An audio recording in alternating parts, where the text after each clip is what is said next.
Hello, welcome to another tonalist landscape oil painting demonstration. This is your painter in residence, M. Francis McCarthy, and the painting I'm bringing you today is Sepia Creek. That's not a bad title. Wonder if I've used it before. This bit of reference I've had sitting in my little reference folder for a long time. It's also a reference that I painted way back maybe 10 years ago. Not in this format. I think it was probably a 6 by 8 or 5 by 7, something like that. Way back when I first started painting, and wasn't sepia toned. It was an okay painting. If I could do a little better presentation here on a tube of view, I would stick these things in the little message area. Yeah. Anyway, painted this about a month ago, and I've been sitting on it, and now I'm presenting it to you. And yeah, I'm quite like it. You see that area I just put in? Those are like willows by the creek.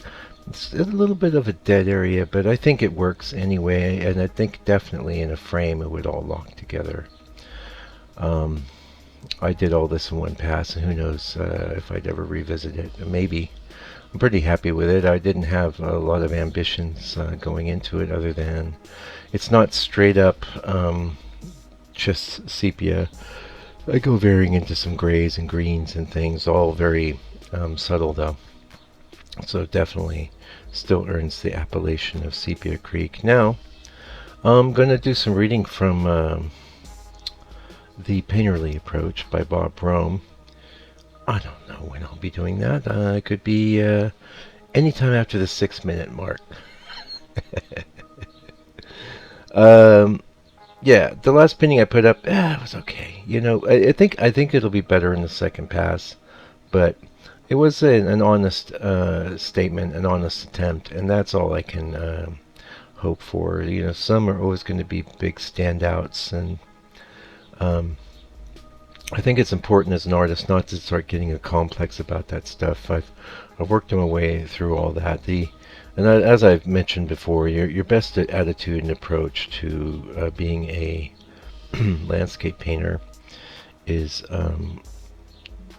like you were a shoemaker, like you were um, making a product, and it's something that has to be done exactly right. It's not easy to do, and trust me, making shoes is not easy to do. I have a friend who plays with it. It's incredibly complicated. We take it for granted because so much of it has been mechanized now, but in the old days, a shoemaker, that was legitimate profession, as was painter, and none of these pretensions of quote-unquote fine art, or I wouldn't say none, but most of them weren't that prevalent because so much of what was going on with art was a pictorial representation that was just a necessary job that needed to be done by somebody. People wanted portraits. People wanted their property documented. I know if I was, for example, interested in doing paintings of people's, farmsteads out here, I'd have all the work I can handle. I'm just not that interested. So, because I'm ornery, because I got the fine art disease, right? And let's face it. Sorry for the sniff. There's nothing wrong with that because we're well past the age when we needed human beings to make accurate representational images of things to commemorate and preserve their appearance for all time, or for whatever amount of time the media held up. We're well past that because we have photography, we have both digital and analog photography, and not to mention all these programs where we can readily and easily manipulate these photos in all sorts of different configurations and what have you. So that's all good, it's all to the good, but that leaves the human being as an image maker in the unique position of creating art, fine art, but that doesn't mean the craft aspect should be abandoned, because without the craft aspect, I can tell you, I work at an art center, so I've seen it all go down. I've been there for almost 10 years now. People that don't apply themselves to craft are always busy ripping off other people. That's the honest truth of the matter. and you're either ripping people off, or you've got a really tricky line of pattern and you're ripping people off. It's just facts, and I'm not going to sit here and diss modern art or anything. If you dig somewhere into the 700 and something videos on this channel, you'll capture a few diatribes of modern art. But I think it's better to argue for what you want than against what you hate. And I don't hate all modern art, but quite a lot of it offends me. And for example, I mean, actually, I don't even want to use this person as an example, but people have shows in the little community gallery there in the art center, and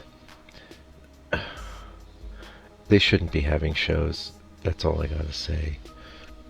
They're amateurs, and they're very proud of what they do, and I think it's great.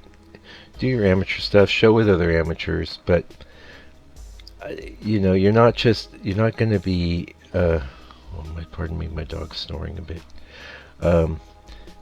It doesn't, if without having applied yourself to the years of learning your craft and creating something that's worthy and that will stand the test of time and that will be judged by art history or by future generations that weren't invested in all the things going on around you and your epoch, the work will be judged on its own merits, and most work will be found wanting and lacking. And now, again, getting back to what we were saying at the beginning, I don't get a complex about that stuff. Not everything I do deserves to be in the Louvre, okay?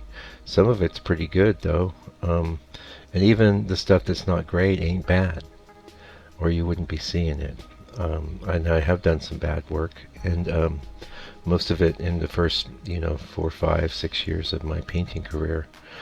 And during that whole time when I was doing things that were weak or bad, there were good things too. So, enough of me burbling. Let's hear Bob Rohm burble officially in his book, The Painterly Approach.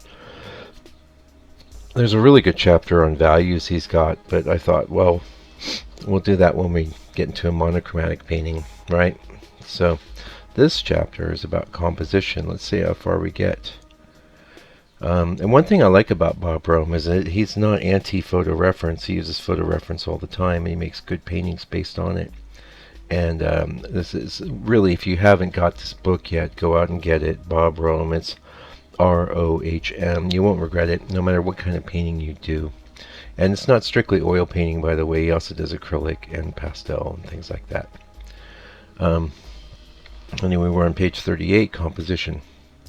Composition is one of the most important elements of a successful painting, especially when using the painterly approach.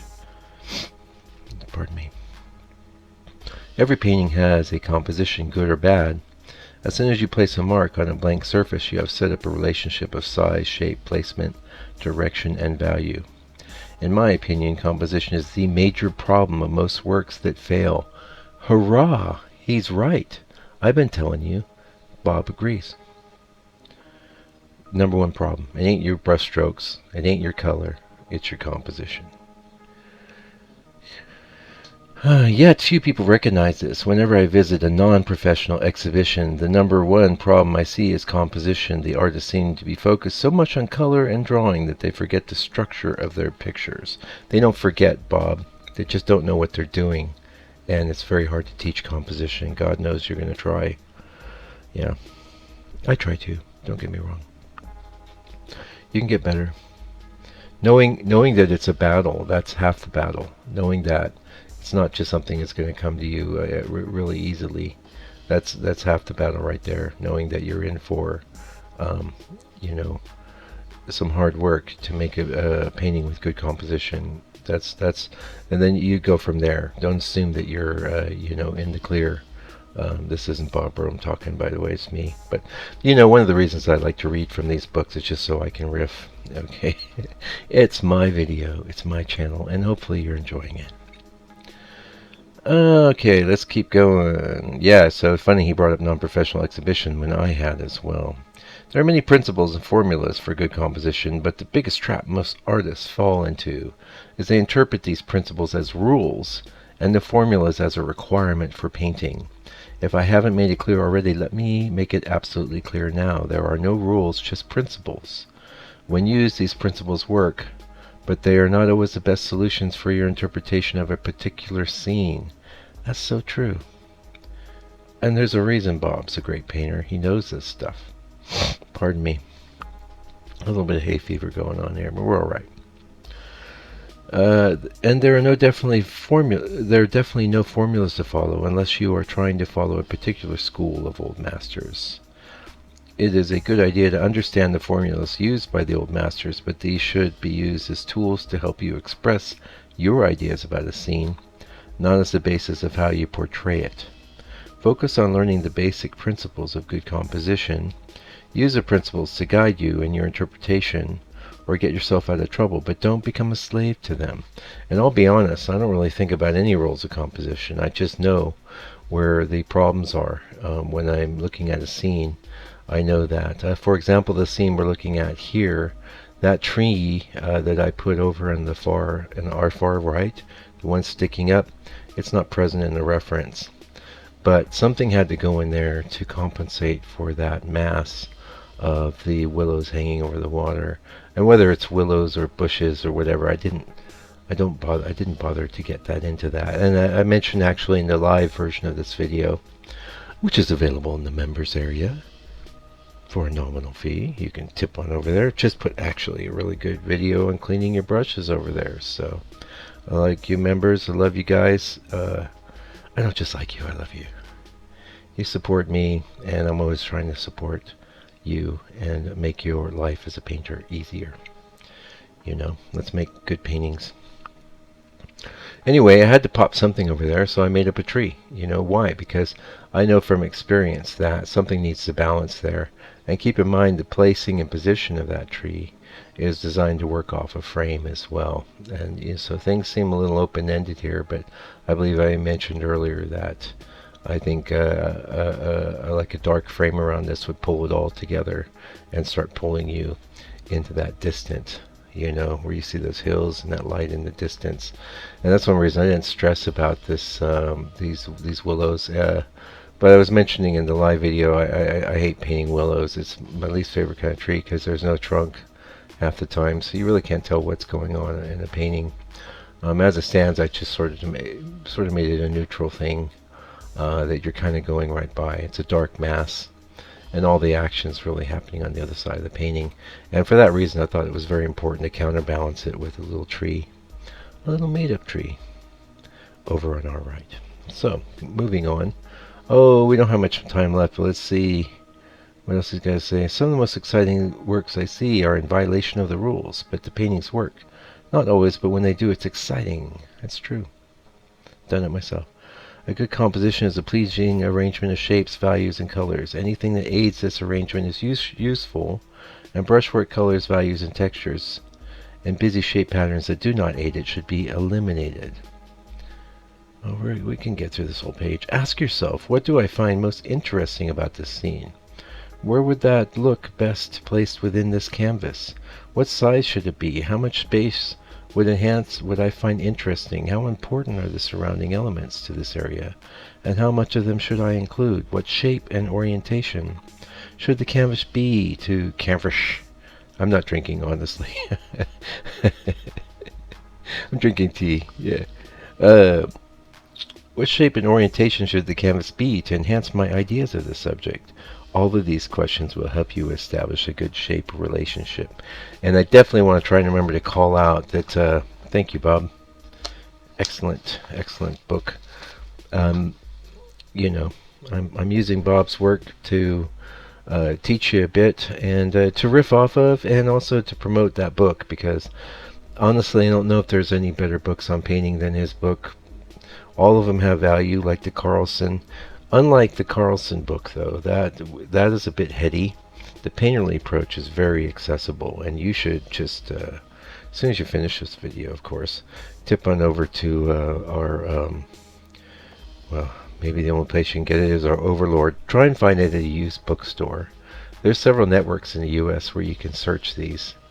And, you know, try not to give money to the Overlord that starts with an A and ends with an M, because, let's face it, they're not very nice. Anyway, until I come back with another video, please do me a favor. Take good care of yourself, all your loved ones.